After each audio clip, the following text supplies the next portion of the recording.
Jonathan Jacob major എന്ന Dutch സംഗീതജ്ഞൻ ധാർമ്മികതയെയും നിയമത്തെയും വെല്ലുവിളിച്ച് ലോകത്തിൻ്റെ നാനാഭാഗത്തുള്ള ഒരുപാട് കുടുംബങ്ങളുടെയും സ്ത്രീകളുടെയും സമാധാനം എന്നേക്കുമായി കവർന്നെടുത്ത സംഭവകഥയാണ് കുറച്ച് ദിവസങ്ങൾക്ക് മുമ്പ് നെറ്റ്ഫ്ലിക്സ് റിലീസ് ചെയ്ത ദ മാൻ വിത്ത് 1000 കിഡ്സ് എന്ന ഡോക്യുമെൻ്ററി.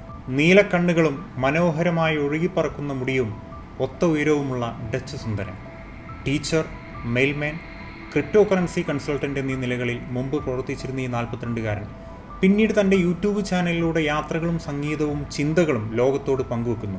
ഇത്തരത്തിൽ വളരെ സാധാരണമായ പ്രൊഫൈലുള്ള ഒരു മനുഷ്യൻ ഇപ്പോഴെങ്ങനെ ഒരു വിവാദ പുരുഷനായി മാറിയെന്നത് നമുക്ക് നോക്കാം. So let's dive into the disturbing facts of the man with 1000 kids. It's me Fasil. Welcome to Chronolog. Weekend പ്രമാണിച്ച് വീട്ടിലേക്ക് ആവശ്യമുള്ള സാധനങ്ങൾ വാങ്ങാൻ രാവിലെ തന്നെ ഇറങ്ങിയതാണ് അറ്റ്ലി. അപ്പോഴാണ് ഭാര്യ സൂസൈൻ്റെ ഫോൺ അദ്ദേഹത്തെ തേടിയെത്തുന്നത്. മറുതലക്കിലെ സന്ദേശം പക്ഷേ അയാളുടെ ജീവിതത്തിൽ നിന്നും സമാധാനവും സന്തോഷവും എന്നേക്കുമായി കവർന്നെടുക്കുന്നതായിരുന്നു. വീട്ടിൽ തിരികെ എത്തിയ അദ്ദേഹത്തിന് ഭാര്യ സൂസൻ പത്രത്തിൽ വന്നൊരു വാർത്ത കാണിക്കുന്നു. ബീജദാതാവായ ഒരു വ്യക്തിയെക്കുറിച്ചുള്ള വാർത്തയായിരുന്നു അത്. നെതർലാൻഡ്സിൽ ഒരാൾക്ക് 12 കുടുംബങ്ങൾക്ക് വേണ്ടി മാത്രമേ ബീജദാനം ചെയ്യാൻ സാധിക്കൂ. എന്നാൽ ആ വാർത്തയിൽ പറയുന്ന വ്യക്തി 1000-ഓളം കുഞ്ഞുങ്ങൾക്കാണ് ജന്മം നൽകിയത്. 100 കണക്കിന് കുടുംബങ്ങളെ വഞ്ചിച്ചുകൊണ്ട് ഇയാൾ നെതർലാൻഡിലെ 13 ക്ലിനിക്കുകളിലേക്ക് ബീജദാനം ചെയ്തിരിക്കുന്നു. ഇതുവഴി ലോകത്തിൻ്റെ വിവിധ ഭാഗങ്ങളിൽ കുട്ടികൾക്ക് ജന്മം നൽകിയെന്നുമാണ് വാർത്തയിലെ ആരോപണം. ഈ ഒരു കൗതുക വാർത്ത അറ്റ്ലിക്കും സൂസൈനും വലിയ ഞെട്ടലുണ്ടാക്കാനുള്ള കാരണം ആ വാർത്തയിൽ പരാമർശിച്ച വ്യക്തിയുടെ കുഞ്ഞാണ് തങ്ങളുടെ 11-കാരനായ മകനും എന്ന തിരിച്ചറിവായിരുന്നു. പത്രത്തിൽ കൊടുത്തിരിക്കുന്ന ബീജദാതാവിൻ്റെ ചിത്രത്തിൽ നിന്ന് ആകാരഭംഗിയും മുഖവും മകൻ്റേതുമായി ഒത്തുപോകുന്നുണ്ടെന്നും അവർ മനസ്സിലാക്കി. അവരേറ്റവും ഞെട്ടിച്ചത് Netherlands, US, Australia, Mexico, Germany, Ukraine എന്നീ സ്ഥലങ്ങളിലെല്ലാം തങ്ങളുടെ മകൻ്റെ സഹോദരനോ സഹോദരിമാരോ ആയ കുഞ്ഞുങ്ങൾ ജനിച്ചിട്ടുണ്ട് എന്നതാണ്. ഇത്തരത്തിൽ പല കുടുംബങ്ങളിലൂടെയും ബീജദാതാവിൻ്റെ ചതിക്കിരയായ നിരവധി അമ്മമാരിലൂടെയുമാണ് ദ മാൻ വിത്ത് 1000 കിഡ്സ് എന്ന ഡോക്യുമെൻ്ററി മുന്നോട്ട് പോകുന്നത്. 2007 ബീജദാനം ചെയ്തുകൊണ്ടാണ് ജൊനാഥൻ മേജർ ഫെർട്ടിലിറ്റി ഇൻഡസ്ട്രിയിലേക്ക് പ്രവേശിക്കുന്നത്. താനൊരു അധ്യാപകനാവാൻ പഠിക്കുമ്പോഴാണ് ഈ ആശയം തനിക്കുണ്ടായതെന്ന് അയാൾ 2024 ഫെബ്രുവരിയിലെ ഒരു വീഡിയോയിൽ പറയുന്നുണ്ട്. അന്നൊരു സഹപാഠി തൻ്റെ വന്ധ്യതയെപ്പറ്റി മേജറോട് പറഞ്ഞപ്പോൾ അവനും പങ്കാളിക്കും വേണ്ടി അയാൾ ബീജദാനം നടത്തുകയും ഒരു കുഞ്ഞെന്ന സ്വപ്നം ആ ദമ്പതികൾക്ക് പൂവണിയുകയും ചെയ്തു.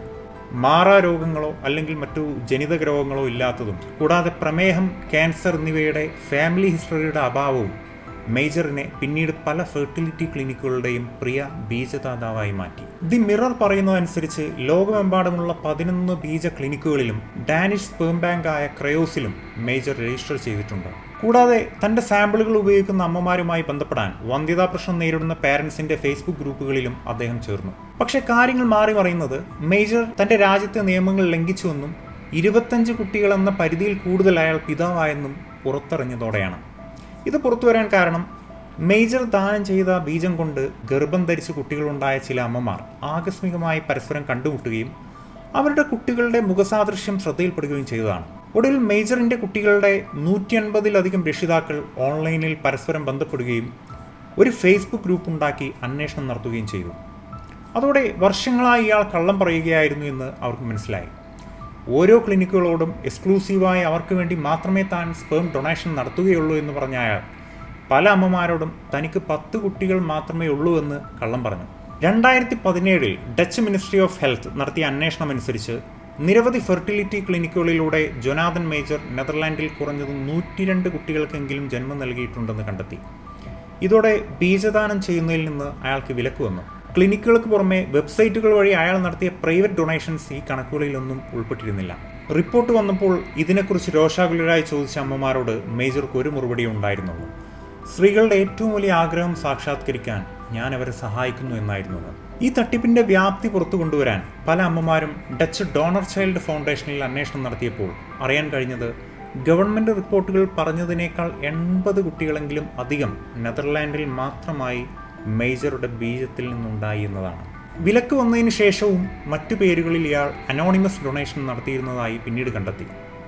ഇത്തരത്തിൽ Australia, Italy, Serbia, Germany, Poland, Hungary, Switzerland, Romania, Denmark, Sweden, Mexico, United States ഇവിടങ്ങളിലെല്ലാം അയാളുടെ കുട്ടികൾ പിറന്നിരുന്നു. ഒടുവിൽ മേജർ ദാനം ചെയ്ത ബീജം കൊണ്ട് ഗർഭം ധരിച്ച് കുട്ടികളുണ്ടായ കുടുംബങ്ങൾ ഡോണർ കൈൻഡ് ഫൗണ്ടേഷനുമായി ചേർന്ന് ഒരു സിവിൽ ലോസ്യൂട്ട് ഫയൽ ചെയ്യുകയും 2023 ഹാഗിലെ സിവിൽ കോർട്ട് മേജറോട് സ്പേം ഡൊണേഷൻ നിർത്താൻ ഉത്തരവിടുകയും ചെയ്തു. കൂടാതെ അതോറിറ്റികളോട് ഭാവിയിൽ ഓരോ ലംഘനത്തിനും €1,00,000 അയാൾക്ക് പിഴ ചുമത്താനും നിർദ്ദേശിച്ചു. പുറമെ ഡച്ച് ക്ലിനിക്കുകളോടും ബീജ ബാങ്കുകളോടും ഇയാളുടെ സ്പെസിമെനുകൾ നശിപ്പിക്കാനും ഉത്തരവിട്ടു. ഇനി ആ $1 മില്യൺ ക്വസ്റ്റ്യനിലേക്ക് വരാം. സീരിയൽ സ്പേം ഡോണറായ ജൊനാഥൻ മേജറിന് എത്ര കുട്ടികളുണ്ട്? 2023 കോടതി വിധി പറയുന്നത് ഏതാണ്ട് 550ഓളം കുട്ടികൾക്ക് അയാൾ ജന്മം നൽകി എന്നാണ്. എന്നാൽ ദ മാൻ വിത്ത് 1000 കിഡ്സ് എന്ന ഡോക്യുമെന്ററി പറയുന്നത് സംഖ്യ 1000-ന് മുകളിലായിരിക്കും എന്നാണ്. എന്നാൽ ജൊനാഥൻ മേജർ ഇതെല്ലാം നിഷേധിക്കുന്നു. അയാൾ പറയുന്നത് തനിക്ക് ഏതാണ്ട് 250 കുട്ടികൾ മാത്രമേ ഉണ്ടായിട്ടുള്ളൂ എന്നാണ്. എന്തുകൊണ്ടാണ് ജൊനാഥൻ മേജറിനെ ബീജം ദാനം ചെയ്യുന്നതിൽ നിന്ന് വിലക്കിയത്? ബീജദാനത്തിലൂടെ മേജർ വളരെയധികം കുട്ടികളെ നെതർലാൻഡിലും പുറമെ ലോകമെമ്പാടുമായി ജനിപ്പിച്ചതിനാൽ ഓരോ കുട്ടിക്കും 100 കണക്കിന് അർദ്ധ സഹോദരങ്ങളാണ് ഉണ്ടായിരിക്കുന്നത്. പ്രത്യേകിച്ച് നെതർലാൻഡ് പോലുള്ള ഒരു ചെറിയ രാജ്യത്ത് ഇത് ഭാവിയിൽ ആക്സിഡൻ്റൽ ഇൻസെസ്റ്റിനും ഇൻബ്രീഡിങ്ങിനും കാരണമാവുന്നതാണ് അലോസരപ്പെടുത്തുന്ന ഒരു പ്രധാന പ്രശ്നം. പരസ്പര വിവാഹമേ നിഷിദ്ധമായ ആളുകൾ തമ്മിൽ, ഇവിടെ അർദ്ധ സഹോദരങ്ങൾ തമ്മിൽ പരസ്പരം അറിയാതെ ആകസ്മികമായി പ്രണയമോ വിവാഹബന്ധമോ നടക്കാനുള്ള സാധ്യതയാണ് ജൊനാഥൻ മേജറിന്റെ പ്രവൃത്തി മൂലം സംജാതമായത്. കൂടാതെ തങ്ങൾക്ക് അസംഖ്യം സഹോദരങ്ങളുണ്ടെന്ന് കണ്ടെത്തുന്ന കുട്ടികൾക്ക് പിന്നീട് മാനസിക പ്രശ്നങ്ങൾ ഉണ്ടാകാൻ ഇടയുണ്ട് എന്ന അഭിപ്രായവുമുണ്ട്. ഇതുകൊണ്ടെല്ലാമാണ് ആ അമ്മമാരും കുടുംബങ്ങളും നിയമ പോരാട്ടം നടത്തി ജൊനാഥൻ മേജറിന് തടയിട്ടത്. 40 മിനിറ്റ് ദൈർഘ്യമുള്ള 3 എപ്പിസോഡുകളിലായി വന്ന നെറ്റ്ഫ്ലിക്സിന്റെ ഡോക്യുമെന്ററി തന്റെ പ്രവൃത്തികളിൽ ഒരു തരി പോലും ഖേദമില്ലാത്ത ഒരു മനുഷ്യന്റെ പ്രവൃത്തികളിലേക്കാണ് വെളിച്ചം വീശുന്നത്. ഡോക്യുമെന്ററിയുടെ ആദ്യ ഭാഗം ഇരകളായി തീർന്ന സ്ത്രീകളുടെ അനുഭവങ്ങൾ വിവരിക്കുന്നു. രണ്ടാമത്തെ എപ്പിസോഡ് മേജറുടെ മോഡസ് ഓപ്പറാൻഡി വിവരിക്കുന്നു.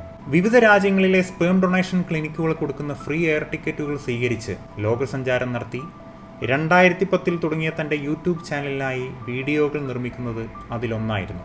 അവസാന എപ്പിസോഡ് ബീജം ദാനം ചെയ്യുന്നതിൽ നിന്ന് അയാളെ തടയുന്നതിനുള്ള നിയമ പോരാട്ടത്തിന് സ്ത്രീ ശക്തി എങ്ങനെ ഒരുമിച്ചു എന്നത് വിവരിക്കുന്നു. ഓരോ എപ്പിസോഡും ഒരു ക്രൈം സാഗ പോലെ വികസിക്കുന്ന, അടുത്തതായി എന്തു സംഭവിക്കുമെന്ന ആകാംക്ഷ ജനിപ്പിക്കുന്ന നല്ല അവതരണമാണ് ഡോക്യുമെൻ്ററിക്കുള്ളത്. സമയമുള്ളവർ കാണുക, അഭിപ്രായം പറയുക. Thanks for watching.